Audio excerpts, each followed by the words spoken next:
예.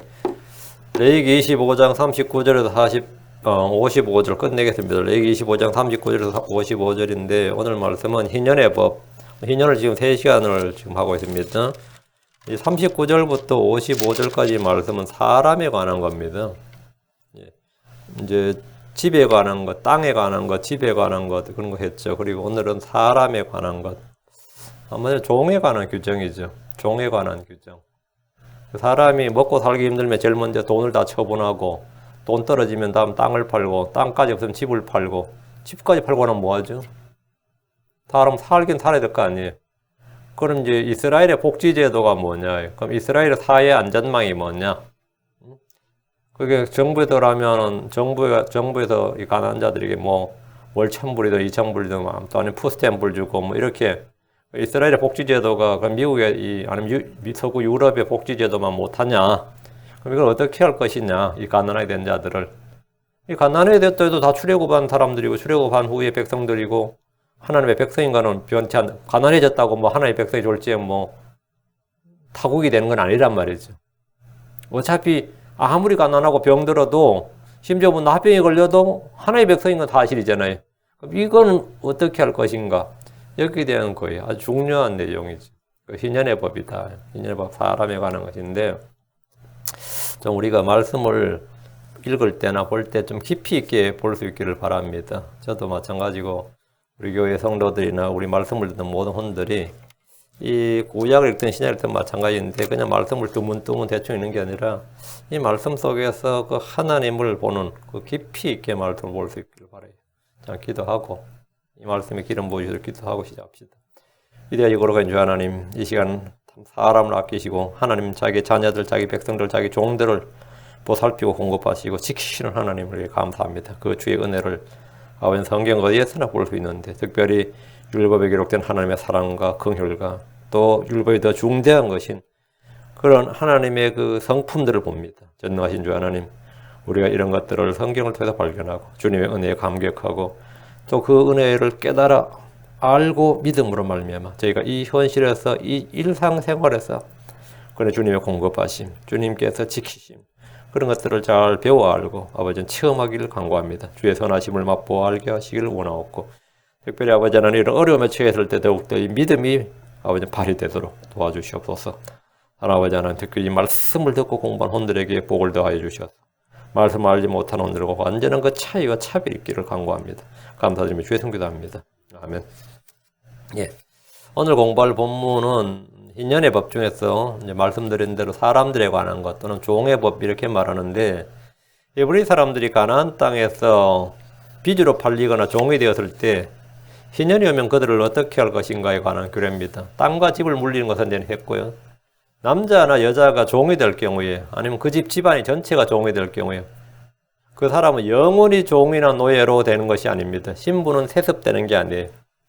이 조선시대 같은 케이스는 일천즉천이라 그래가지고 참 말 들어보셨죠? 일천 하나가 천하면 다 천하다는 거예요. 일천즉천. 그리고 이것이 대대로 세습입니다. 면천이 안 됩니다. 사람이 한번 어떻게 돼가지고 노비가 되면 뭐 30년이나 50년 기한을 두고 면천을 내주면 50년 너무 길지. 조선시대 평균 수명이 40년이었으니까. 아니면 뭐 몇 년 만에 면천을 내주면 얼마나 좋아요. 그런 제도라도 있으면 희망이 있잖아요. 알다 보면. 근데 이 면천이 대대로 세습인 거예요. 대대로. 이 히브리 사람은 그렇지 않았다는 거죠. 7년마다 풀려납니다. 안식년이면 풀려나요. 히브리인들은 모두가 형제고 동족이기 때문에 형제를 영원히 종으로 삼을 수가 없습니다. 그것도 또 히브리인들에서 말한 종은 노예라는 의미가 아닙니다. 서번트라는 의미는 품꾼의 의미예요. 품꾼의 의미지 절대로 슬레이브의 뜻이 아닙니다. 이 성경에서 킹잼성에 슬레이브라는 단어가 안 나옵니다. 그 어쩔 수 없이 법으로 속박이 된 사람이다. 본드맨이 나오는데 그게 노예가 아니에요. 근데 우리는 지금 노예 이렇게 막 우리 흠정리에도 노예들에 관한 규정이 되어 있죠. 노예 아니에요. 종이에요. 종이란 것은 뭐죠? 품삯을 받는다는 거죠. 품삯을 받고 언젠가 뭐라고요? 풀려나는 거죠. 율법은 일시적으로 종이 되는 경우를 규정하고 있는데, 첫째는 가난하여 빚을 갚을 수 없을 때, 가난해서 빚을 갚을 능력이 없는데, 그러면 어떻게 하냐? 타유재산권을 성경에 보장해 준단 말이죠. 그럼 일방적으로 손해를 볼 수 없잖아요. 그 사람이 그냥 빚을 탕감해 주면 상관없어요. 그럼 당연히 사랑으로 말미암아 긍휼로 말미암아 일방적으로 탕감해 줘 버리면 그건 그 사람이 의죠.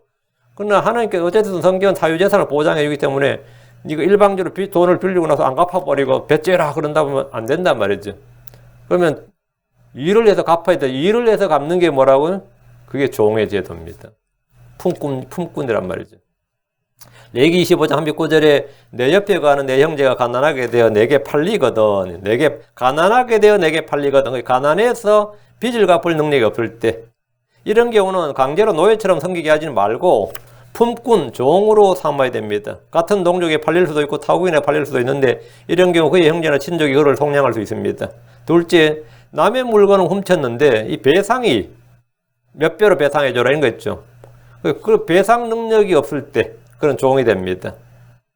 출애굽기 20장 3절에 그 도둑 위에 해가 돋았으면 그를 위해 피를 흘려야 하리라. 도둑이 반드시 전액 배상하되 가진 것이 없으면, 도둑질 한다는 자체가 없어서 도둑질 하는 건데, 물론 뭐 그렇지 않은 경우도 있겠지만 하도 먹을 게 없어가지고 그냥 도둑질을 했어요.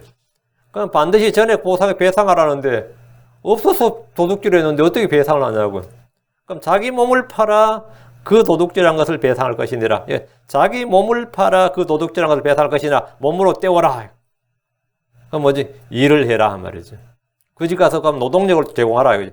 도둑이 자기의 도둑질한 것을 율법에 따라 배상하지 못하면 그는 자기 몸을 팔아서라도, 이 말은 뭐냐면 몸으로 때워라. 노동력으로 배상하라는 거예요. 그 한국에도 징역이라는 제도가 있죠. 징역할 때 그 역자가 노동력입니다. 그래서 판사가 정해져요. 이 사람이 빚을 1억을 졌어요. 그래가지고 배상을 하는데 돈을 못 갚아요. 그럼 징역형을 선고할 때 1년 하고 1년 이렇게 상영하면 하루 일당을 정해줍니다. 하루 일당을. 그 하루 일당 5만 원으로 한다 이렇게 정하면 이 사람이 감옥 가서 일을 해야 돼요. 그래서 하루 5만 원으로 정하는 거 5만 원. 그러면 200일을 해야 1000만 원이죠. 그럼 2000일을 해야. 근데 이게 이 판사 마음입니다. 어떤 사람은 하루 일당을 뭐 몇 억으로 정할 수도 있습니다. 그리고 옛날에 광주에 어떤 사람은 몇 억으로 정해가지고 황제 또역이라 그래가지고 이 몇백억을 빚을 졌는데 하루 뭐 몇십원가 하여튼 엄청난 액수를 정해버린 거예요. 며칠 만에 그냥 몇백억을 갚을 수 있도록. 이게 완전 판사 마음이었어요. 지금도 그 약간 정비가 되는데 그때 워낙 시끄러워가지고. 근데 이게 일당을 정하는 거예요. 일당을. 그래가지고 노역을 하는 거죠. 그 집에 일하라는 거예요. 자기 몸을 판다는 것이 품꾼으로 자기가 종이 되어서 품꾼으로 일을 한다 이런 말입니다. 히브리인들이 같은 형제들에게 종이 되면 영원히 죽을 때까지 종이 되고 세습되고 이런 건 아닙니다. 7째 해에 그를 놓아줘야 됩니다. 이것은 법적 제도적으로 주께서 정하신 것으로 모든 백성들이 지켜야 하는 율법입니다. 매 7년마다 안식년마다 종들을 풀어주도록 하기 때문입니다. 만약 7제가 되기 전에, 안식년은 7째 해인데 7째 해가 되기 전에 내가 이 사람의 돈을 받으려고 했는데 희년이 와버린 거예요. 그럴 수 있죠? 희년이 먼저 오고, 이번은 희년이 사이에 걸려가지고 희년이 먼저 오면 그건 더 빨리 자유의 몸이 될 수 있습니다. 주님은 종으로 일한 사람들을 그냥 내보내지 말고 그에게 종으로 일한 것에 대해서 충분히 삭스를 주라고 하셨습니다. 희년은 자유를 주는 해방의 해입니다. 하나님은 자유를 주시는 분입니다. 이스라엘을 이집트의 속박 노예로부터 해방시켜 주신 분입니다. 이스라엘에서 해방되어 가나안에 왔는데 가나안 땅에서 또 노예짓 하고 있다. 이러면 그 말이 안 되는 겁니다. 그거는 출애굽의 의미가 하나님의 권능, 하나님의 그 사역이 쇠퇴하는 거죠. 하나님은 그들이 가난으로 종이 되었을 경우에 속박의 노예가 되는 것이 아니라 그 시간 가난으로 인해서 도둑질하고 막 강도되고 밀란 일으키고 아니면 형제들하고 뭐 해코지하고 사회를 어지럽히고 뭐 가난할 때는 그래 되는 거지. 그렇게 하지 말고 그렇다고 그 사람 굶으면 죽습니까? 그것도 안 되는 거지. 그 시간 이 가난해서 다 팔고 자기 거 다 팔고 결국은 몸뚱아리밖에 안 남았다 이거. 그래서 살아야 될 거 아니에요. 그 시간에 생존권을 지켜주고 일상적인 생활을 보호해주고 다시 일어나서 자유로운 삶을 살 수 있는 경제적 재기의 시간을 삼도록 해주신 것이 이게 뭐냐면 종의 제도예요. 성경에서 말한 종의 제도는 이스라엘의 복지 제도였습니다. 누가 나한테 일 시킵니까? 하면 그건 걱정할 거 없이 네가 빚진 사람한테 그 사람이 고용을 해야 되는 거야. 그럼 빚진 사람 입장에서 뭐죠? 그걸라도 돈을 받아야 되니까 그러면 돈을 받아야 되면 품꾼한테 품삯을 줘야 되고 그건 재해 나가면서 먹여 살려줘야 된단 말이죠. 그럼 이제 생존권과 생활이 보장이 되는 거죠. 그런 이스라엘 사람들은 이제 길거리에서 구걸하거나 거지가 없는 거죠. 이스라엘은 거지가 없어야 된단 말이죠. 예, 최소한 뭐라고 품꾼으로 일을 할 수 있어야 된다. 한국 노숙자들이 얼마나 많아요. 미국에도 노숙자가 얼마나 많습니까? 일을 시켜야 돼. 일을 시켜야 돼. 그거 따로 없으면 공공노예라. 여기 청소라도 시켜야 된단 말이죠. 일을 만들어서라도 시킨 다음에는 뭐라고요? 주는 거예요. 얼마를 삭을 주는 거라고. 그것이 정상적인 겁니다. 예전에 서울시에서도 그냥 돈을 퍼주려니까 이 노숙자들이 생활이 개선이 안 돼요. 그래서 서울은 공공주택도 있고 공공복지제도 상당히 시티에 사는 게 많은데 그냥 줘가지고 이거 아무것도 안 된다고. 그 이명박 씨가 서울시장 할 때는 니들이 1,000만 원을 모으라 그래요. 1,000만 원을. 그 1,000만 원 어떻게 모으냐 그러니까 공공 일자를 주겠다 이거예요. 근데 그 사람들 술 먹고 일을 안 해요. 너희가 1,000만 원을 모으면 시티에서 1,000만 원에서 2,000만 원을 주겠다. 그리고 나서는 시티에서 제공하는 이 작은 10평, 15평 이런 거 있죠. 그런 아파트에 들어갈 수 있는 입주권을 주겠다 그러세요. 그래서 일을 시켜보는데 일을 하는 사람이 생기고 1명, 2명 이제 되는 거예요. 일을 해보면 또 돈 모으는 재미도 생기고 일하는 것도 알게 되는 거예요. 그래서 많은 사람들을 재생시켰어요. 그 다음에 서울시장 된 사람은 그렇게 못하고 지금 서울시장 된 사람은 그냥 공짜로 주기 바쁜데 그 사람 영원한 폐인만 됩니다. 영원한 폐인만 돼요. 뭘 시키더라 시켜야 돼요. 할 거 없으면 지하철 철로라도 닦아야 된다는 거예요. 진짜로. 그렇게 시키고 나서 몇백 불을 주더라도 줘야 된다 이거예요. 이스라엘은 거지를 없게 알아 이거. 거지를 없게 알아요. 신명기 15장 12, 14절에 내 형제고 지브리 남자라 히브리 여자가 내게 팔려서 여섯 해 동안 너를 섬기거든. 난 7째 해에 그를 놓아주어 너를 떠나서 자유롭게 가게 할 것이요. 7째 해에 내가 그를 보내어 너를 떠나서 자유롭게 할 때 그가 빈손으로 가게 하지 말고 내 양떼에서 사장마당에서 포도즙들에서 그에게 후히 줄지니 그 주 내 하나님께서 내게 복을 주실 때 주신 것 중에서 그에게 줄지니라. 빈손으로 내보내지 말라. 이 말은 뭐죠? 재기할 수 있도록 경제적 기반을 마련해 주라는 거예요. 이 구절 보면 종들은 안식년에 풀려납니다. 그냥 풀려나는 것이 아니라 그가 충분한 삭스를 받아서 새로운 삶을 살 수 있도록 해주었습니다.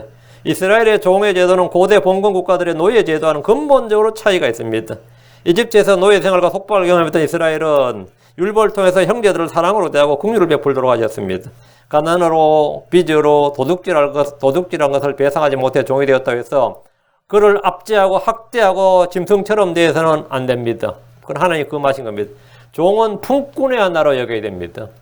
종은 뭐라고요? 품꾼의 하나로 여겨야 됩니다. 그리고 율법이 정한 때가 되면 자유와 해방을 줍니다. 율법의 핵심은 뭐냐? 사랑과 긍휼과 믿음입니다. 자, 본문 보겠습니다. 39절. 내 옆에 거하는 내 형제가 가난하게 되어 내게 팔리거든. 가난하게 되어 내게 팔리거든. 너는 그를 강제하여 노예처럼 섬기게 하지 말고 너는 그를 강제하여 노예처럼 섬기게 하지 말고 이스라엘의 종의 제도는 노예가 아니다 이 말이에요. 품꾼이다 이거예요. 가나안 땅에서 모두가 집을 받고 땅을 받고 우물과 밭을 받았고 약한 자가 아무도 없었지만 출발선상은 다 똑같았는데 하나님께서 유업의 상속을 나눠주셨잖아요.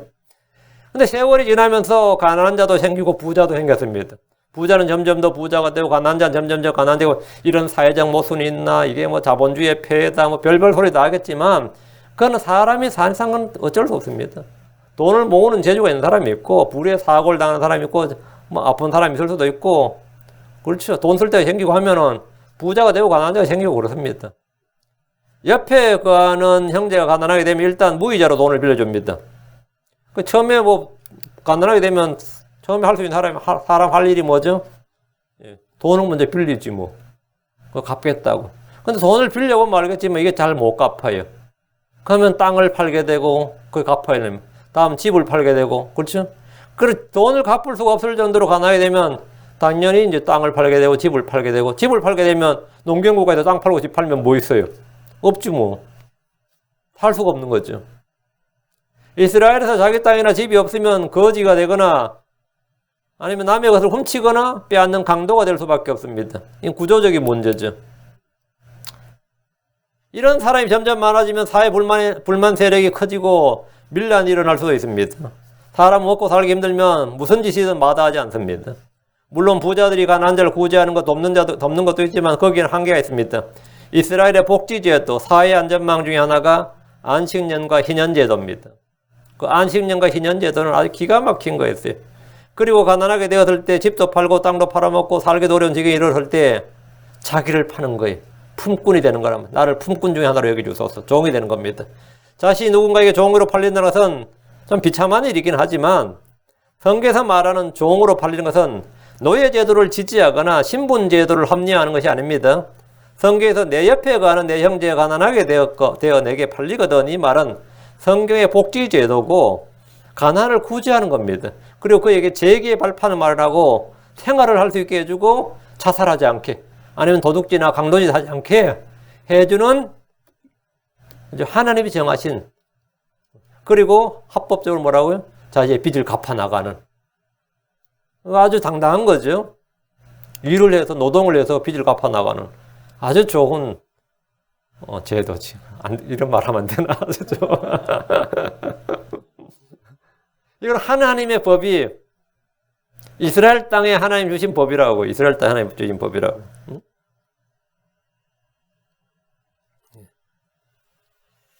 그래서 일상생활이 가능한 거, 행정이 아니고. 그러면 뭐 어디 쉘터에 끌어모아 놓고 집단 거주지로 끌어모아 놓고 그렇게 안 해도 되잖아요. 그리고 그들에게 거지처럼 구걸해서 홈리스하고 이렇게 들고 다니지 않아도 되고 말이죠. 남의 집 가지고 이렇게 안 해도 되고, 그죠? 게다가 아내나 자식까지 있다면 어떻게 됩니까?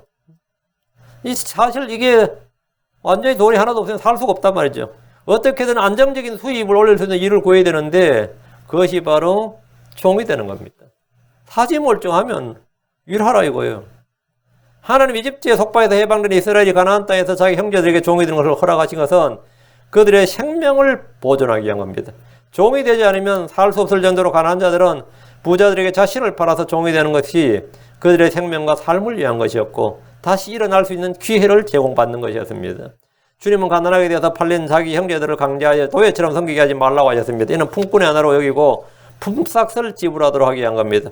노예는 일을 해도 삭시 없습니다. 종들이나 품꾼은 일을 하면 일한 것에 대해서 삭스를 받습니다. 그 노예와 종의 차이죠. 노예는 삭시 없다고요. 강제로 해서 그것도 세습되고, 그러나 종이란 거, 품꾼한 것은 일당을 줘야 된다고요. 주인들은 종이 된 형제들을 안식년에 희년에 풀어줘야 되고 그동안 일한 것에 대해서 또 삭스를 줘야 됩니다. 레위기 26장 13절에 나는 너를 이집트 땅에서 데리고 나와 너희가 그들의 노예가 되지 않게 한 주 너희 하나님이니라. 내가 너희 멍에에 매는 것을 깨뜨리고 너희로 하여금 똑바로 걷게 하였느니라. 하나님께서 이스라엘은 누구에게 종이 되는 것을 원치 않으신 거죠. 너희를 똑바로 걷게 하였느니라. 똑바로 걷게 하였느니라. 그게 하나님께서 그들에게 베푸신 은혜란 말입니다. 똑바로 걷게 하였느니라. 주님 이스라엘이 누군가에게 종이 되고 노예가 되는 걸 원치 않으셨습니다. 그래서 스스로 자기들이 죄에 팔리면 이웃 나라의 압제가 되고 종이 되는 거죠. 바빌론의 종이 되고 아시리아의 종이 되고 로마의 종이 되고 그렇게 했던 겁니다. 물론 뭐 사사기 때도 종이 된 게 110년이나 종이 됐고요. 이스라엘은 파라오의 노예였고 이집트는 그들에게 노예들의 집이었습니다. 주님은 그들에게 이집트 땅에서 노예였던 것을 기억하라고 하셨습니다. 이런 자유로 얻은 주의 백성이 다시 종의 속박 아래로 들어가는 것을 주님이 원치 않으셨기 때문입니다. 다입절. 다만 품꾼이나 머무는 자같이 너와 함께 있게 하여 희년까지 너를 섬기게 할지니라. 희년까지 품꾼이나 머무는 자같이, 노예같이가 아니라 품꾼처럼 또는 머무는 자같이 너와 함께 있게 하며, 머무는 자란 말은 떠날 사람이라 이 말이죠. 떠날 사람이다. 자유를 줘야 된다고요. 희년까지, 한계가 언제까지? 희년까지 너를 섬기게 할지니라. 가난한 형제를 노예가 아닌 품꾼이나 머무는 자같이 너와 함께 있게 하라. 이것은 그를 속박의 종이나 노예가 아닌 일꾼으로 삼으라 이 말입니다. 형제를 노예가 아닌 품꾼으로 고용하라 이 말입니다. 신명기 15장과 24장에 주께서 그들에게 이집트에서 노예했던 것과 하나님께서 그들을 구속하신 것을 기억하라고 하셨습니다. 신명기 15장 15절에 내가 이집트 땅에서 노예였던 것과 주 내 하나님께서 너를 구속하신 것을 너는 기억할지니라. 그러므로 내가 오늘 이것을 내게 명령하노라. 이것은 이제 일상생활에서 너희도 한때는 나그네였고 노예였다 이거예요. 그것을 기억하고 너희 형제가 그렇게 되면 뭐라고요? 불쌍히 여겨라 이 말이죠. 긍휼을 베풀고 도와주라는 말입니다. 신명기 16장 12절 내가 이집트에서 노예였음을 기억하고 이 법규들을 지키고 행할지니라. 근데 이집트의 노예였던 것을 늘 기억하는 것은 뭐 과거가 화려하고 아름다워서 추억하란 말은 아닙니다. 그때 쓰라림을 왜 자꾸 기억하라는 거냐? 이스라엘이 다시 자기들이 바빌론이나 로마나 이런 나라의 이 노예가 되었을 때에 이집트에서 노예였던 걸 기억하면 뭐 되는 거죠? 하나님께서 모세를 통해서 그들을 구출했죠. 그리고 자유를 줬잖아요. 그와 같이 모세가 예언하기를 신명기 18장 15절 18절에 너희 가운데 나와 같은 대언자 하나를 일으키시리니 그랬다면 나 같은 대언자 하나. 그럼 또 그런 일이 발생했을 때 이스라엘이 기다린 건 뭐죠? 우리는 또 모세와 같은 대언자가 우리 가운데 일어난다 이거예요. 그래서 우리가 또다시 주님께서 우리를 구속하시고 자유와 해방을 주신다. 이것을 늘 기억하게 하는 거지. 그 말 과거를 기억한다는 말은 과거에 얽매이라 과거로 말미암아 현재가 발목이 잡히라는 말이 아니고 이 과거의 그 일을 기억하는 것은 그 구원의 은혜를 기억하고 앞으로 그런 일을 당했을 때 또 그런 구원의 은혜를 소망하라는 말이지. 무슨 말인지 알겠죠? 그러니까 예수 그리스도께서 이 땅에 오셨을 때 이스라엘은 가장 암흑기였단 말이지.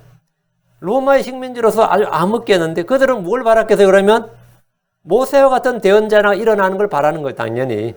왜? 그들을 구속해 줄 자를 바란단 말이에요. 구속해 줄 자를. 그러니까 주님께서 자꾸 내가 이집트에서 노예였음을 너는 기억하고 이랬단 말이죠. 형제가 가난하게 되어 종이 되었을 경우에 그들을 노예로 삼지 말라는 것은 그들에게 생존권을 보장해 주고 생활을 보장해 주라는 말입니다. 그래서 신명기 24장 18절에 오직 너는 내가 이집트에서 노예였던 것과 주 내 하나님께서 너를 거기서 구속하신 것을 기억할지니 그러로 내가 내게 명령하여 이 일을 행하게 하노라. 내가 내게 명령하여 이 일을 행하게 하노라. 신명기 24장 22절 내가 이집트 땅에서 노예였던 것을 너는 기억하라. 그러므로 내가 내게 명령하여 이 일을 행하게 하노라. 주님께서 왜 이 일을 행하게, 왜 고엘제도, 이 모르는 제도, 구속자, 너희가 왜 친족의 구속, 형제나 친족이 구속을 해야 되고 왜 노예를 자꾸 해방시켜주느냐. 이건 뭐냐면 이 일상생활에서 이걸 계속 자기들끼리 해봐야 뭐가 생기는 거죠? 예, 소망이 있는 거죠. 자기들이 그 일을 당했을 때 뭐가, 하나님 우리를 이렇게 구속하신다는, 하나님께서 우리를 이렇게 구속해 주실 것이라는 뭐가 있어? 예, 믿음과 소망이 생긴다는 거예요. 그 이스라엘의 종의 제도는 고대 다른 봉건 국가들의 노예 제도, 그러니까 이 차원이 다른 이야기였어요. 전혀 다른 이야기입니다. 주인과 종의 관계는 고용으로 맺어져 있고 안식년까지 또는 희년까지 섬기도록 기한이 정해져 있습니다. 가난하게 된 형제를 종으로 삼는 경우는 그를 종으로서 혹독하게 부리기 위한 것이라든가 그를 나의 사유재산으로 삼고 뭐 세습하고 물려주기 위한 것이 아니라 그가 다른 민족에게 팔려가거나 영구히 종으로 되는 것을 방지하고 그들이 거지가 되거나 도둑질하거나 강도질하는 이 불법자가 되는 걸 방지하기 위한 일종의 복지체제였고 구제책이었어요. 사회 안전망이었다고. 그들의 생계를 지켜 보호하기 위함이었습니다. 성경에 언급된 종의 규례는 당시 이방족 속들의 노예 규례, 그 노예 제도하고는 전혀 다른 그런 아주 약자들을 보호하고 배려하는 것이었습니다. 미국의 노예들을 해방시켜서, 미국의 노예가 링컨이 어느 날 갑자기 노예 해방한 건 아니에요. 이미 링컨 그전부터 이미 노예 해방에 대해서 미국의 광범위하게 그 논의가 되고 있었습니다. 근데 그 노예 제도 해방을 이제 해결책 중에 하나가 뭐냐면 미국의 노예들 아프리카로 다시 돌려보내자는 거였어요. 그래서 미국의 노예들 아프리카로 돌려보내가지고 세워진 나라가 하나 있는데 미국의 노예들이 아프리카로 돌아가서 나라가 하나 세워진 그게 라이베리아입니다. 라이베리아 지금도 뭐 내전이 뭐 맨날 일어나죠. 그 라이베리아라는 그 나라는 리버티란 뜻이에요. 자유란, 이런 나라 이름이 자유야. 근데 그 라이베리아 초대 대통령이 미국서 간 흑인인데 지가 대통령 되자마자 한 일이 뭔지 아세요? 노예 제도를 막 부활시킨 거예요. 그래서 그 라이베리아에 미국에서 넘어온 흑인들이 주류 흑인, 본래 흑인들이 노예가 되는 거예요. 그 흑인의 적이 흑인이라고. 근데 얼마나 혹독하게 이게 노예제도를 운영했는지 몰라요. 아, 이거 진짜 알면 또 깨는 거지. 그 미국이 그 나라를 보호해줘가지고, 미국이 어쨌든 미국에서 건너간 이 나라가 세워진 나라라 그래서 그 흑인들을 좀 보호해주고 경제를 지원해주고 하니까 좀 처음에 잘 살게 됐거든요. 나중에 이제 개판된 거죠. 그리고 지금까지 내전이 뭐 끊이질 않는 겁니다. 그 갈등으로 말미암아서. 참. 이게 참 황당한 이야기인데, 이 종의 제도라는 것, 이 이방인들, 사람들이 하는 종의 제도라는 게 그런 식이에요. 성경이 말한 종의 제도, 이 지금 레위기에서 말한 종의 제도는 전혀 다른 이야기였다. 41절. 그때에 그와 함께한 그의 자녀들이 너를 떠나 자기 가족에게 돌아가되 그가 자기 조상들의 소유로 돌아가리라. 돌아가대. 자유해방이죠. 형제에게 종이 된 자는 희년에 그와 그의 자녀들이 자기 가족에게 돌아가라고 합니다. 신분해방과 더불어 권리를 회복하는 거죠. 이걸 복권. 희년은 리셋이라고 그랬죠. 리셋 한단 말이죠. 신분도 리셋하고 집과 토지 다 리셋하는 거예요. 그가 자기 조상들의 소유로 돌아가라. 이 말은 종의 신분의 해방과 더불어 잃어버린 땅이나 집을 다 회복하란 말입니다. 자유인으로 살라는 거예요. 주인은 종을 돌려보낼 때 종으로서 일한 충분한 삭스를 줘야 됩니다. 신명기 15장 13절에 내가 그를 보내어 너를 떠나 자유롭게 할 때 그가 빈손으로 가게 하지 말고 가난한 자가 종이 된 것은 생존을 위한 것이며 동시에 돈을 벌기 위한 것이었습니다. 유대인들의 전통에 따르면 희년을 알리는 나팔 소리가 울리기 열흘 전에 종에서 해방될 자들을 위해 잔치를 베풀었고 그들의 머리에 화환을 둘러서 기쁨을 표명했다고 합니다. 자, 희년이 되는 해 나팔 부르게 49년째 속죄일에 그때 희년을 선포한다고요. 희년을 선포한다고. 그럼 그 열흘 전이면 나팔절이잖아. 어차피 나팔 부를 텐데 이 나팔 소리가 날 때 희년의 그 나팔절은 그들이 뭐가 되는 거죠? 다음 희년이 선포된단 말이에요. 열흘 뒤에. 그러니까 이것은 엄청나게 기쁨의 소리죠. 그 나팔 소리는 그들에게는 해방과 자유, 그 승리의 소리예요. 특히 종들에게는. 그 유대인들의 전통에 따르면 희년을 알리는 나팔 소리가 울리기 열흘 전에 종에서 해방될 자들을 위해서 잔치를 베풀었고 그들의 머리에 화환을 둘러 기쁨을 표명했다고 합니다. 그런데 희년의 속죄일에 울려 퍼지는 나팔 소리를 즐거운 소리 이렇게 말합니다. 그게 시편 89편 15절에 즐거운 소리를 아는 백성은 복이 있나니 오 주여 그들이 주의 얼굴빛 가운데서 걸으리이다. 즐거운 소리를 아는 백성은 복이 있나니 희년이다. 자유다. 이걸 아는 소리는 백성이 복이 있다고. 서로가 희년을 지킨다는 의미죠. 희년은 무슨 희년? 이래버리면 이제 골치 아픈 거죠. 즐거운 소리를 아는 백성은 복이 있나니 오 주여 그들이 주의 얼굴빛 가운데서 걸으리다. 그들이 주의 얼굴빛 가운데서 걸으리다. 이제 주의 은혜로 충만해진다 이거죠.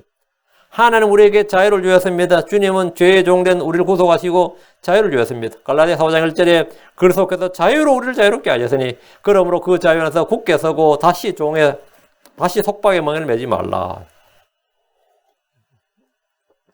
42절입니다. 그들은 내가 이집트 땅에서 데리고 나온 내 종들이니 노예처럼 팔리지 아니하리로다. 노예처럼 팔리지 않는다.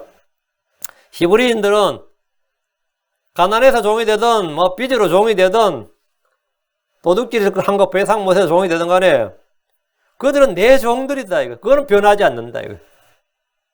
내가 이스라엘이 그 땅에서 무슨 짓을 해도 그들은 하나님의 백성이라는 건 사실이죠. 그거는 팩트라고. 그들은 내 종들이다 이거. 이집트 땅에서 데리고 나온 주의 종들이라고. 노예처럼 팔리지 아니하리로다. 가난하게 되어서 비록 종으로 팔렸을지라도 그들은 노예처럼 팔리지 않습니다. 한때 이집트에서 노예로 살았던 이스라엘을 주께서 데리고 나왔고 그들은 모두가 주의 백성이요 주의 종들입니다. 가난하게 되었다고 해서 주의 종, 주의 백성은 사실이 변하지 않습니다. 가난하게 된 형제들을 종으로 삼았다면 그런 사랑과 긍휼을 베풀어야 됩니다. 성경 말하기를 에베소 6장 9절에 너희 주인들아 그들에게 같은 일들을 행하고 협박하는 일을 삼가하라. 너희 주인도 하늘에 계시나니 그분께서 사람들의 외모를 중시하지 아니하신 줄을 너희가 아느니라. 골로새 4장 1절에 주인들아 너희 종들에게 정당하고 공정한 것을 베풀며 너희에게도 하늘에 주인이 계심을 알라. 주인들은 종들에게 합당한 삭슬을 줘야 됩니다. 정당하고 공정한 것을 베풀라는 것은 품삯을 떼먹지 말고 학대나 협박을 말라 이 말입니다. 그가 비록 가난하게 되어 종이 되었다 해도 그는 내 이웃이고 내 형제고 주의 백성이고 주의 종들입니다. 주인들은 이 점을 잊지 않도록 해야 됩니다. 그가 비록 지금 가난하게 되어 종이 되었을 뿐이지 그가 내 형제고 내 이웃이라는 사실은 변하지 않습니다. 그가 하나님의 백성이고 하나님의 종, 하나님께서 그를 이집트에서 구속했다는 사실도 변하지 않습니다. 이것은 결코 잊어서는 안 됩니다. 이것이 성경이 말하는 인권입니다. 이게 성경이 말하는 천부인권이에요. 하늘이 부여한 뭐라고요? 하늘이 각 사람에 부여한 권리. 이게 천부인권이에요. 천부인권. 성경은 종의 제도를 부정하지 않습니다. 다만 종이 주인을 대하는 방법, 주인이 종을 대하는 방법을 엄격히 규명하고 있습니다. 이웃사랑, 형제사랑을 실천하면 됩니다. 봉건국가에서 노예들은 주인의 소유물이고 짐승들처럼 취급되었습니다. 때론 짐승보다 못하게 취급되었죠. 그러나 이스라엘에서 종은 주의 백성, 주의 종으로서 언제나 형제요 이웃이었습니다. 그들은 내가 이집트 땅에서 데리고 나온 내 종들이니 너희 종들이라 그러지만 그들은 뭐라고요? 주의 종들이다. 너희가 너희 집에서 지금 품꾼으로 종으로 삼았다 해도 그들은 내가 이집트 땅에서 데리고 나온 내 종들이니 주의 종들이라는 사실을, 주의 백성이라는 사실을 잊지 말고 너희의 형제라는 사실을 언제나 기억하라. 이 말씀은 종이 된 사람들의 신분을 주께서 확증해 주신 겁니다. 비록 경제적 문제로 사회적인 약자가 되었고 종이 되었다고 해도 그들은 주께서 이집트 땅에서 데리고 나온 주의 백성, 주의 종들입니다. 주의 백성들은 아무도 이 점을 잊지 않도록 해야 됩니다. 우리는 크리스천들입니다. 우리 주변에는 다양한 크리스천들이 있습니다. 약한 자도 있고 병든 자도 있습니다. 배우지 못한 사람도 있고 천한 자도 있습니다. 그들의 직업이나 학력이나 인종이나 피부나 민족이나 언어 등 외모에 관계없이 그들은 주의 피로 구속받은 주의 백성이고 주의 형제들입니다.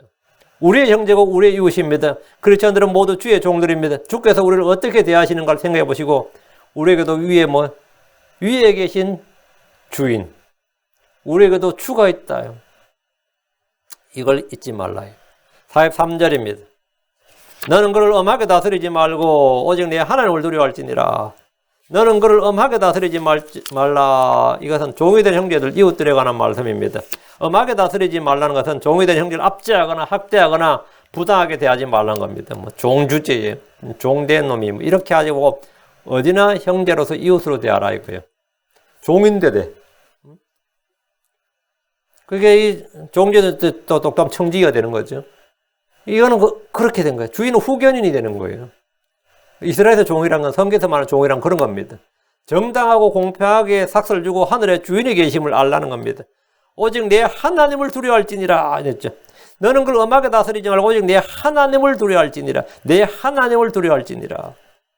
종들은 육체에 따른 주인이 된 자들에게 두려워하고 떨며 단일한 마음으로 순종하기를 글속게 하듯 해야 됩니다. 종들은 육체에 따라 너희의 주인 된 자들에게 모든 일에서 순종하고 사람들을 기쁘게 하는 자들같이 눈으로 섬기지 말고 오직 하나님을 두려워하여 단일한 마음으로 하라 이런 명령을 받았습니다. 종들은 또 그렇게 해야 된다고.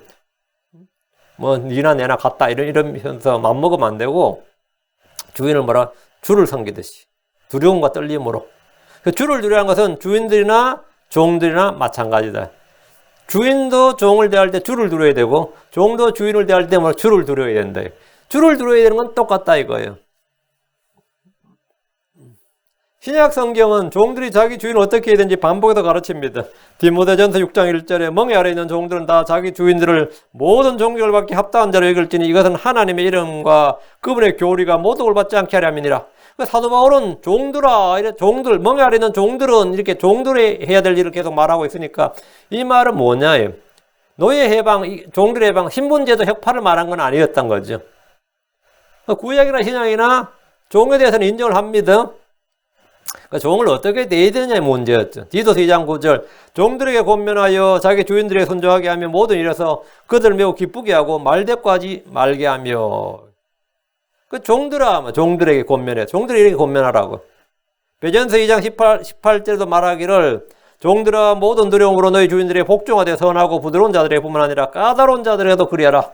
여러분 너희 주인들에게 복종하되. 그리고 희년이 되면 풀어주라고. 안식년도 풀어주고 한미천 챙겨서 주라고요. 그래서 그들이 재기할 수 있도록 자유인으로 살아갈 수 있도록 하라면. 그래 이런 제도를 전 세계에서 실행한 나라가 있어요 없어요? 없단 말이죠. 없단 말이죠. 그 종들은 자기 주인이 형제고 이웃이라고 해서 같은 크리스천이라고 해서 멋대로해서는 안 됩니다. 주인들은 종들에게 정당하고 공정한 것을 베풀어야 됩니다. 44절 내가 취할 남자 노예나 남자 노예와 여자 노예는 다 너희 사방 이교도들 중에서 취할지니 너희는 그들에게서 남자 노예와 여자 노예를 살지니라. 노예를 뭐라고? 살아 이거예요. 값을 치르고 살아고요. 잡아오는 게 아니고. 그러니까 히브리인들이 노예 남자나 여자를 취할 때 같은 형제들 중에서 취하는 것이 아니라 같은 형제들 중에서 취하는 것은 그 품꾼으로 해야 되고 종으로 해야 되고 이스라엘 주변의 이교도들 중에서 사와야 됩니다. 주변 민족들이라면 가나안 땅 주변의 민족들로서 전쟁 포로나 값을 주고 사는 경우인데 노예 종이 필요한 경우는 동족, 형제, 이웃이 아니라 주변 이교도들 중에서 취합니다. 너희는 그들에게서 남자 노예와 여자 노예를 살지니라. 남자 노예와 여자 노예 주변 이교도들 중에서 같은 동족을 같은 동족 같은 형제 뭐 배달의 민족 뭐 이러면서 같은 동족을 계속해서 노예로 만든 국가가 조선이라는 국가입니다. 우린 절대로 조선으로 회귀해서는 안 돼. 조선은 우리가 흠모할 만한 나라가 아닙니다. 맨날 뭐 사극에 조선 왕조 나오니까 그거는 귀족들이나 0.1%의 삶을 그리고 있는 것이고 조선은 엄청나게 미개했던 나라입니다. 그러고 뿐만 아니라 이 노예를 계속 늘려나가는 나라. 노예를 계속 늘려나가는 나라예요. 그 자국민을. 남의 나라 잡아와서 종을 삼아야 되는데 삼으려면. 자기 나라 종은 맨날 뭐 중국에 빼앗기고 일본에 포로 잡혀가고 종으로 오히려 빼앗겨갔죠. 근데 너희는 그들에게서 남자 노예와 여자 노예를 살지니라 이 말씀은 노예 제도의 구약적 근거입니다. 미국이나 유럽에서 노예를 많이 사들였을 때 그들은 이 구절을 사용했고 목사들은 그래도 우리가 흑인들을 노예로 삼지 이렇게 같은 자국민을 노예로 삼지는 않았다 이거죠. 사왔다 이거 사왔다. 그래서 이건 이제 구약적 근거죠. 그 노예 해방에 대한 논쟁이 났을 때 미국 의회에서 그 당시에는 미국의 의회가 기도하고 시작하던 때였단 말이죠. 뭘 할 때마다 미국 그 하원의원이나 상원의원들은 다 크리스천들이었기 때문에 기도하고 회의를 시작하던 때였는데 여러분 민주당이 노예 해방한 것 같아요? 공화당이 노예 해방 같아요? 공화당이 주도했습니다.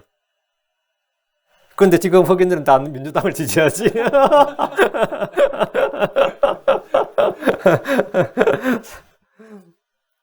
그때 엄청나게 논쟁이 붙었는데 아마 링컨이라는 영화가 있어요. 거기 보면 이게 진짜 잘 나와요. 거기는 이제 링컨의 노예 해방 제도를 입안하자 했을 때 그 반대자들이 성경 엄청나게 인용합니다. 성경을 인용해서 너희는 그들에게 남자 노예와 여자 노예를 살지니라. 종의 종이 될지니라. 하나님이 정한 법을 감히 사람인 우리가 어떻게 바꿀 수 있단 말이요. 이렇게 그건 피를 토하면서 논쟁하는 그 의원들이 있었어요. 근데 성경에서 말한 노예제는 그런 건 아닌데 어쨌든 그렇게 성경을 위해서 노예를 정당할 때 이런 구절을 썼다 이 말이죠. 성경의 정치제도는 왕정입니다. 공화정이 아니고 민주정이 아니에요. 그렇게 성경대로 하시면 왕정을 해야지. 성경은 종의 제도나 노예를 사는 것을 율법에서 명시하고 있고 신약에도 종들이 계속 나옵니다. 바울 사시도 나오고 하나님이 이스라엘과 이방인들 사이에 차이를 지금 두고 있습니다. 하나님 택한 백성과 이방인들 사이에 차이를 두는 일은 어떤 이들에게 매우 거부감을 줍니다. 아브라함은 많은 종들을 샀습니다. 사들였어요. 아브라함이 종이 어디 있어요? 떠날 때 자기 마누라하고 조카 롯하고 왔는데 그건 나중에 종이 엄청 많잖아요. 다 사들인 거예요. 재산이 이제 늘어나면서 사들인 거죠. 이스라엘 역시 주변에서 남자 노예와 여자 노예를 사들였습니다.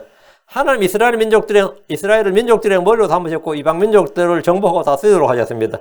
그러나 이와 반대로 그들이 도리어 종으로 팔려가고 이방인들 이교도들을 섬긴 예가 훨씬 더 많습니다.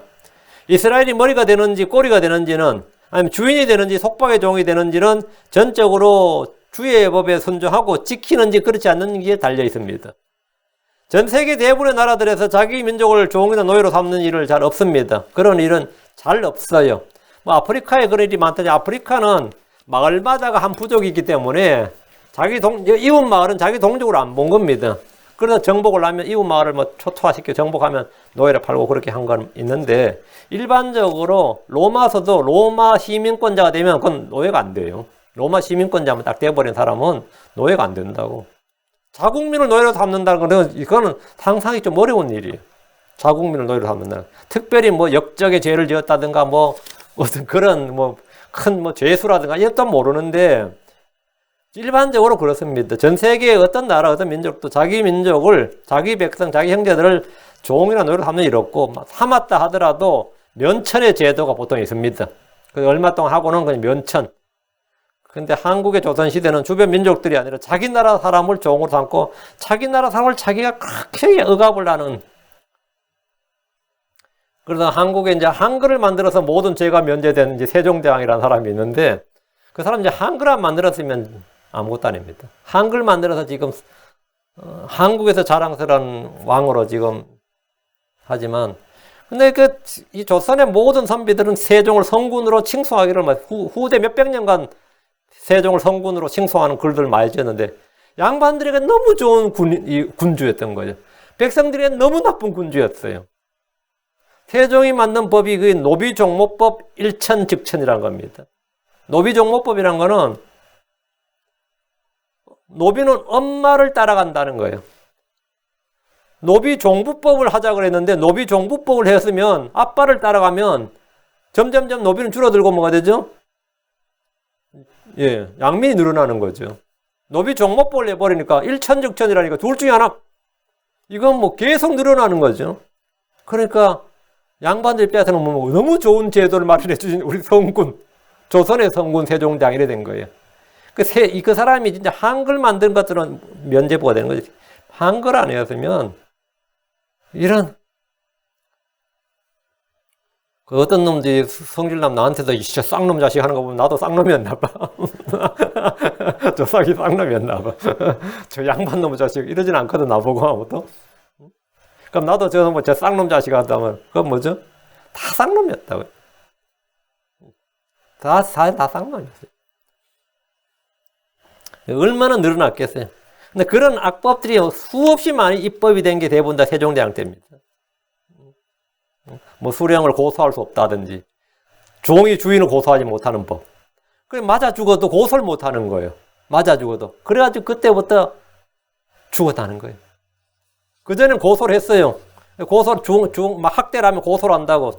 주인이 막 나 때린다, 뭐 막 한다면 고소를 했는데, 고소금지법을 만들어버린 거예요. 그래, 낭민들은 수령을 고소하지 못한다는 법을 만들으니까 수령이 마음대로 약탈할 수 있었던 거예요. 물론 이제 이유는 있었죠. 수령을 고소하는 걸 만들어 놓으니까 음모를 꾸면서 수령을 자꾸 내쫓아. 호족들이 생기는 걸 방지하겠는데, 그게 엄청난 악습이 많았습니다. 그런 법들을 만들었는데, 자기 민족을 학대한다. 이것만 어리석은 게 없죠. 이스라엘은 그런 건 없다. 그런 건 없었다. 45절. 또한 너희 가운데 머무는 타국인들의 자녀들 중에서도 너희가 살 수 있고, 또 그들이 너희 땅에서 너희와 함께 거하면서 나은 가족들 중에서 그리할 수 있은즉 그들이 너희 소유가 될지니라. 그 이민자들, 우리 가운데 있는 이민자들, 이스라엘 이민법입니다. 타국인들은 뭐라고요? 한 법을 적용하고, 법 아래서는 평등이에요. 한 법을 적용하고, 이민자나 본국인이나 한 법을 적용할지니라. 모세율법은 다 동일하게 적용하고, 이민자라고 가중처벌하거나 차별해서는 안 된다. 그리고 또 한 가지는 뭐냐? 요거는 차별이 있어요. 종에 관해서는 뭐냐? 안식년이나 희년에 풀어주지 않는다는 거죠. 주변 민족들의 이교도들이나 그 땅에 있는 타국인들의 자녀들 중에서도 종을 살 수 있는데, 이는 이스라엘의 이민자들이 이스라엘 백성들의 자녀들 중에서도 종을 사서 소유할 수 있다 이 말입니다. 이스라엘 이민자들을 이스라엘의 백성 자녀들이 종으로 삼을 수 있다 이거예요. 사서 46절. 너희는 그들을 너희 뒤를 이을 너희 자손들을 위한 상속물로 취하고 소유로 그들을 상속할지니라.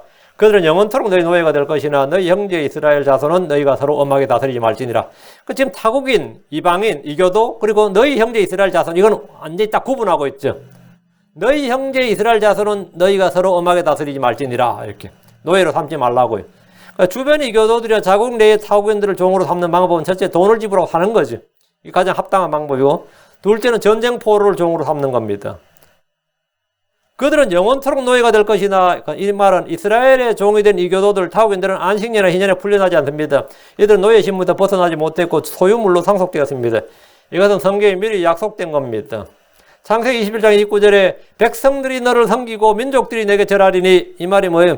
백성들이 너를 섬기고 민족들이 내게 절하리니, 이스라엘이 머리가 되고 그들이 종이 된다는 말이죠. 내가 내 형제들의 주가 되고 내 어머니 아들들이 내게 절하며 너를 저주하는 자는 다 저주를 받고 너를 축복하는 자는 복을 받기를 원하노라. 근데 하나님 이방 민족들이 이스라엘을 섬기고 절할 것이라고 하셨습니다. 이사 61장 5절에도 타국인들은 서서 너희 양떼를 모이고 외국인들의 아들들은 너희의 쟁기 가는 자와 포도원 가꾸는 자가 되려니와. 이스라엘이 전부 다 제4장 왕국이 될 때 이스라엘에서 일하는 사람들은 뭐냐면 타국인들, 외국인 아들들. 너희 타국인들은 서서 너희 양떼를 모이고 외국인들의 아들들은 너희의 쟁기 가는 자와 포도원 가꾸는 자가 되려니와 했단 말이에요. 이 일은 천년왕국에 성취될 일입니다. 구약의 이스라엘은 가나안 땅에서 이교도들, 타국인들을 종으로 살 수 있고 그들의 섬김을 받을 수가 있습니다. 그러나 형제들 간에는 그렇게 할 수 없습니다. 너희 형제 이스라엘 자손은 너희가 서로 엄하게 다스리지 말지니라 했더니. 그러니까 이것은 이제 우리 크리스천에게 적용해도 마찬가지. 우리가 왕가의 제사장으로서 우리가 이제 하늘의 왕국에서 이제 다스릴 때 우리는 종들을 소유할 수 있는 거죠. 47절.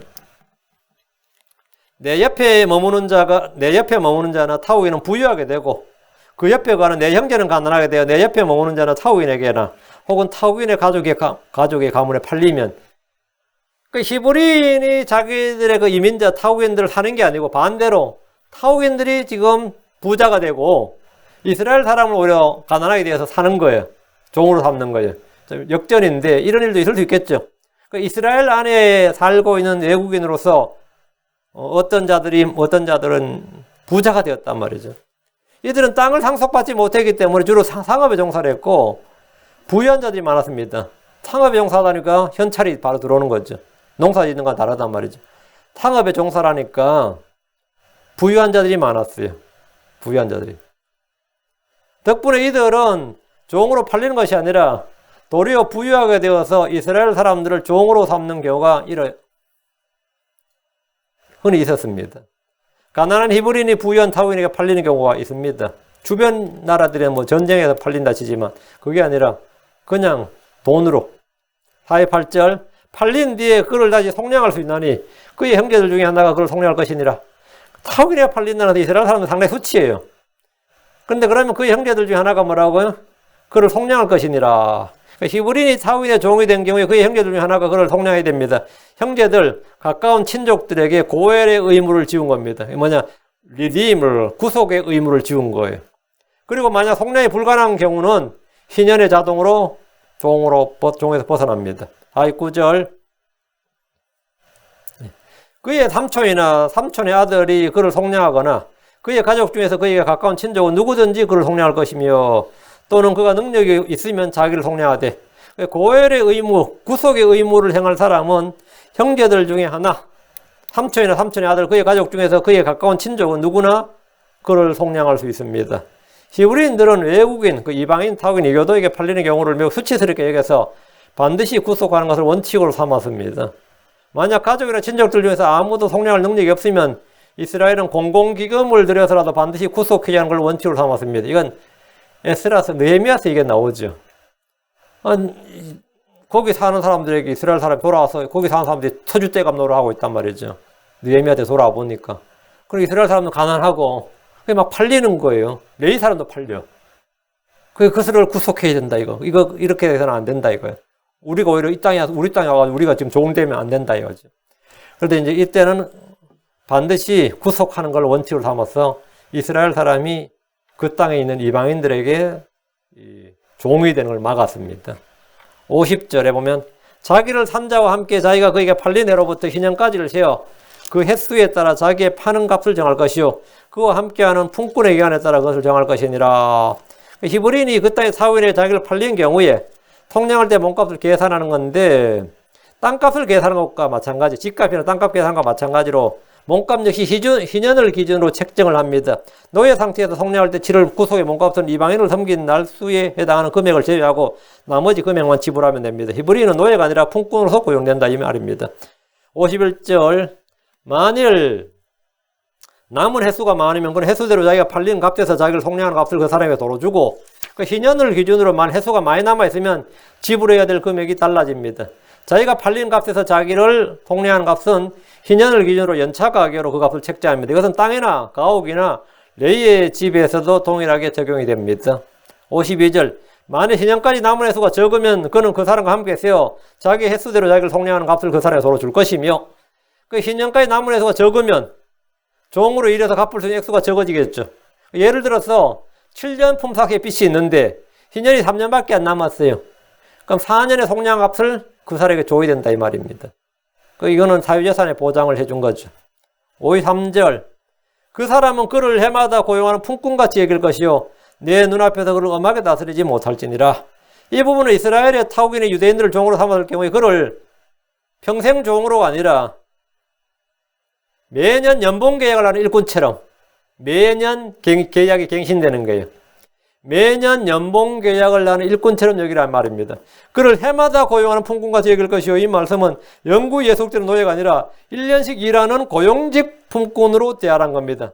반대로 유대인들은 타국인을 영구히 예속할 수 있습니다. 이는 하나님께서 유대인과 이방인 사이에 차별을 두신 겁니다. 흔히 성경이나 민족차별이나 인종차별이나 성차별이 없다고 생각하는 분들이 많지만 주님은 유대인과 이방인들 사이에, 그 유대교와 이교도들 사이에 차이를 두시고 남자와 여자 사이도 차이를 두셨습니다. 그리스도 안에서는 이런 차별과 차이가 전혀 없습니다.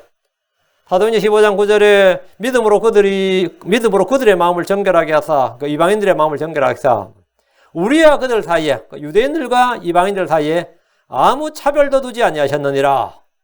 그 신약에서는 차별이 없어요. 하나님께서는 그 차별의 벽을 우리 사이 중간벽을 다 무너뜨리셨단 말이죠. 하나님은 구원을 받는 데 있어서 유대인과 이방인 사이에 아무 차별도 두지 않으셨습니다. 사람이 의롭게 되는 일이나 주의 백성이 되는 일에서 하나님은 민족이나 인종이나 성별이나 지위나 신분 등 어떤 차별도 없다고 하셨습니다. 이것은 구약과 신약의 차이입니다.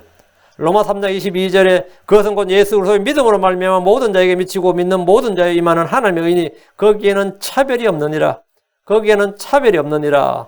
차별이 없다는 것은 믿는 자에게 그리스도 안에서만 그렇습니다. 크리스천과 크리스천이 아닌 사람들은 여전히 차이가 있고 차별이 있습니다. 하나님은 성도들을 구별하셨습니다. 그러나 구원을 받고 그리스도 안에서는 어떤 차별도 없습니다.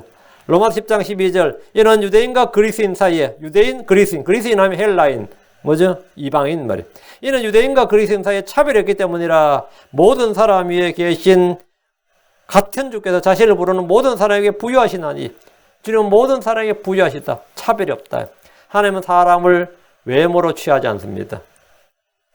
54절 만일 그가 이 해들에 속량되지 못하면 희년에 나가되 그와 함께한 그의 자녀들이 나가리니 해마다 계약을 갱신하는데 매년 속량되지 못하면 돈이 1년 만에 벌어서 돈을 다 갚을 수 없단 말이죠.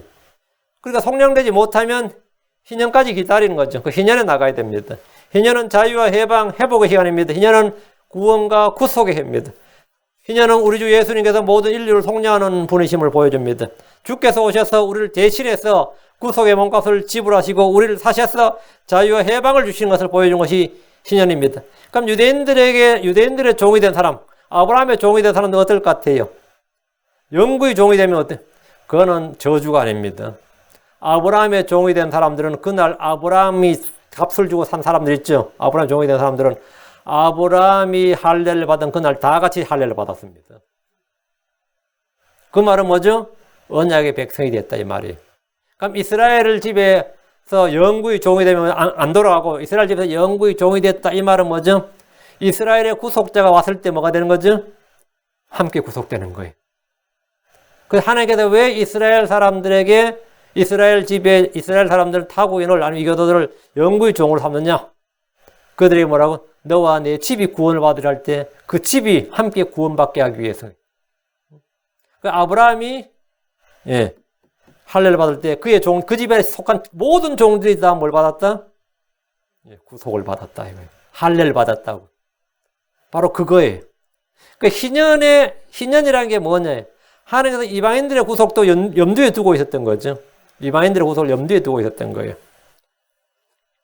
하나님 해도 너무한 애가 아닙니다. 하나님은 모두 다 깊은 뜻이 있어요. 희년은 구원과 구속했는데 그러니까 이스라엘은 이제 해마다 구속을 했는데 구속을 못할 때문에는 뭐냐? 기다려야 되는데 다 나간다 이거예요. 출애굽 하듯이. 그건 주님만이 하실 수 있는 일이란 말이죠. 그러니까 이스라엘은 자신들이 이방의 왕국들에게 팔리고 압제를 당할 때 자신들을 구속해 줄 구속자를 기다렸습니다. 이집트에서는 400년을 그 노예 생활을 했는데 말이죠. 근데 바빌론은 70년밖에 안 했어요. 근데 바빌론 70년 하고 나서 돌아왔을 때 그럼 해방되느냐? 그건 아니란 말이죠. 그냥 스룹바벨이 총독을 했을 뿐이지 여전히 페르시아의 압제하에 있었고 다음에 그리스의 압제하에 있었고 다음에 로마의 압제하에 있었다면 그 몇백 년이 갔어요. 그게 몇 년이냐면 말라기 대언제 약 400년이라고 그러잖아요. 침례년까지가 예수님 나타날 때까지 그죠? 약 400년간 또 그들 여전히 압제하에 있었단 말이죠. 그때 400년이 좀 지나니까 뭡니까? 그때 당연히 뭘 기다리겠습니까? 모세 같은 대언자를 기다려 안 기다려? 당연히 기다리지 상식적으로. 그래서 그렇게 이스라엘의 구속을 기다렸다. 이스라엘의 구속을 기다렸다 이 말은 뭐죠? 우리를 구속해 줄 이 고해를 기다렸다 이 말이에요. 우리의 구속자, 우리 가운데 우리를 구속해 줄 강력한 구속자, 우리를 이방의 종들로 우리를 구속의 값을 주고 사서 우리를 해방해 줄 자유를 선포하고 해방해 줄 구속자를 우리가 기다렸다. 이스라엘은 자신들의 이방 왕국에 팔리고 압제를 당할 때 말이죠. 그렇게 구속자, 모세가 말한 나 같은 대언자, 우리가 그걸 기다렸다. 그분이 누구냐? 처음에 침례요한에게서 네가 그냐? 침례요한이 아니다. 나디오 오실 뿐이다. 이분이 바로 내가 증언한 바로 그분이다. 예수단 말이야. 그들은 한마디로 희년을 기다린 겁니다. 해마다 돌아온 50년마다 돌아온 희년을 기다렸듯이 우리는 바로 우리의 진정한 구속을 해주실 그 희년을 제정하신 그 희년을 기다린 거예요. 희년을. 그래서 로마로부터 우리를 구속해줄. 주님께서는 죄와 사망, 불법과 속박으로부터 자신들을 구속해줄 가까운 형제고 친족인 메시아가 그들 가운데서 자기들 가운데서 나서 그 일을 해줄 것을 기대하고 있으라는 걸 소망을 한 겁니다. 7번의 안식년이 지나서 희년이 오듯이 그렇게 언젠가 그리스도께서 자기들을 구속해줄 그런 해를 기다렸던 겁니다. 엠마오로 가던 제자들의 말을 들어보니 확실히 나옵니다. 누가 보면 24장 21절에 그러나 우리는 그분께서 예수님께서 이스라엘을 구속하실 분이라고 믿었노라. 이 말이 뭐예요? 이게 무슨 말 같아? 엠마오로 가는 제자들이 하는 말이에요. 그러나 우리는 그분께서 이스라엘을 구속하실 분이라고 믿었노라. 이게 뭔 말이에요? 이게 바로 이 구약을 배경으로 하고 있는 거죠. 그분이 바로 우리의 고엘, 우리의 친족, 우리의 구속자가 될 것이라고 한마디로 모세와 같은 대언자, 이집트에서 모세가 하나님의 명을 받아 끄집어냈듯이 우리를 이 로마로부터 오랜 동안 바빌론 시대 이후로부터 지금까지 우리가 지금 압제를 당하고 있는데 이걸 구속해 주실 분이라고 믿었노라 말이에요. 우리는 그분을 그렇게 구속하실 분이라고 믿었노라. 예수님이 바로 그 구속자인 걸 그렇게 믿었다고. 이스라엘에서 예수님 제자들도 마찬가지고 다 그렇게 믿었습니다. 그러게 예수님 어릴 때 성전에 갔을 때도 그 성전에 안나는 시몬이 뭡니까? 드디어 우리를 구속할 그분이다. 이렇게 말한 거예요. 찬양시하고 나오죠. 그 예언을 할 때 시몬이 이스라엘을 구속하실 분이다. 이 모든 것 외에도 오늘은 이런 일들이 이루어진 지 사흘째 되는 날이요. 그들은 예수를 어떻게 믿었느냐 이거예요. 이스라엘 구속하실 분이라고 믿었다. 이스라엘 구속할 것이라고. 예수로서는 율법의 저주에서 우리를 구속하셨습니다. 그런 율법 아래 있는 자들을 구속하셨습니다. 그분께서 우리를 위해 모든 불법으로부터 우리를 구속하셨습니다. 구속하셨어요. 그 디도 2장 14절에 그분께서 우리를 위하여 자신을 주시면 모든 불법으로부터 친히 우리를 구속하시고 정결하게 하사 선한 행에 열심을 내는 백성 곧 자신을 한 특별한 백성이 되게 하십니다. 여기 보면 우리를 구속하시고 정결하게 하사 우리를 구속하시고 모든 불법으로부터 구속, 율법으로부터 구속, 율법의 저주로부터 구속, 죄로부터 구속, 마귀로부터. 주님께서 우리를 갑자기 하신 것은 그런 것이었어요. 영적인 일을 하신 거죠. 그런 실제적인 팩트였어요. 근데 이제 이 사람들이 생각한 구속은 뭐죠? 구약 율법에 기반해서 이제 이 정치적이고 물리적인 구속을 원했던 것이었죠. 그래서 주님께서 영적인 이 문제가 해결되고 나서 물리적인 것은 정치적이고 물리적인 것, 이 얼스리, 땅에 속한 것은 다음이에요, 순서가. 불법으로도 구속이 없이는 물리적인 구속도 없다 이거예요. 물리적인 구속을 먼저 받았기 때문에 이제 제자들이 순서가 뒤바뀌었던 것이죠.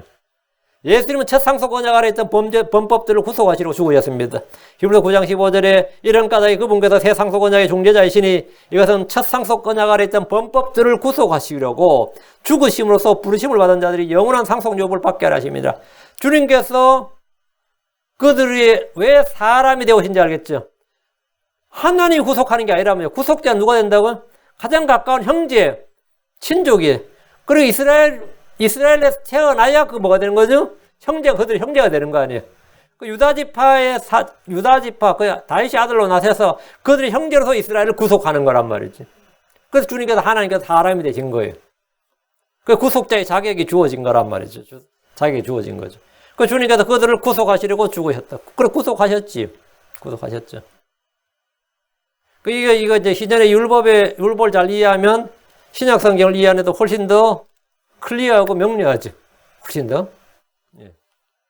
주님께서 이제 구속하셨어요. 그 이스라엘 사람은 다 그걸 바라고 있었던 것이고, 그걸 기대하고 있었던 것이고, 그렇게 믿었었다 이거예요. 근데 그런 분이 죽어버렸으니까 어떡하냐. 이제 이런 이야기가 이제 누가 엠마로 왔던 제자들이 한 말이었어요. 예수님은 주님은 구속자가 맞단 말이죠. 55절. 이는 이스라엘 자손이 내게 종이기 때문이니라.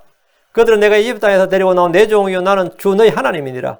그 이스라엘은 내 종이니까 이스라엘이 만약 누군가의 종이 되면, 이방인의 종이 되고 하면 언제라도 하나님은 해마다 뭐라 구속할 수 있다 이 말이죠. 그러니까 주님은 언제든지 이스라엘을 구속할 수 있는 거예요.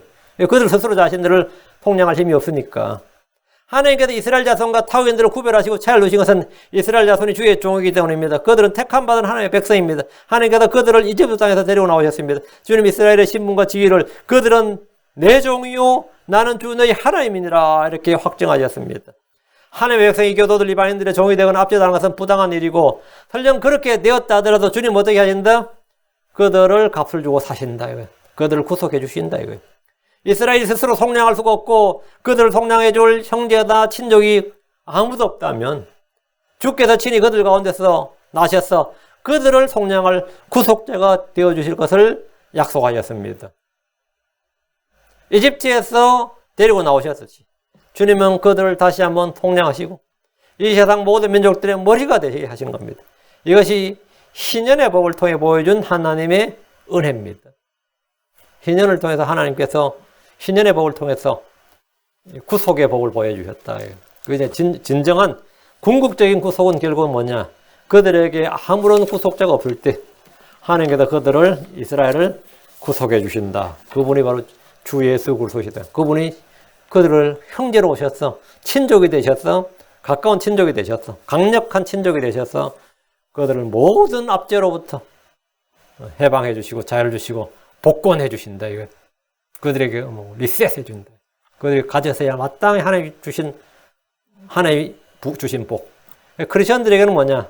그 예수를 통해서 아브라함의 복이 그들에게 임하게 하시고 이 말이에요. 그것이 우리에게 주신 하나님 주신 구속이다 이 말입니다. 예, 오늘까지 해서 오늘 25장 희년에 관해서 이제 3시간 동안 했는데 여러분이 아주 중요한 교리가 있습니다. 여러분이 말씀을 잘 마음에 간직하시기 바라고 기도합시다. 위대하고 거룩하신 주 하나님 감사합니다.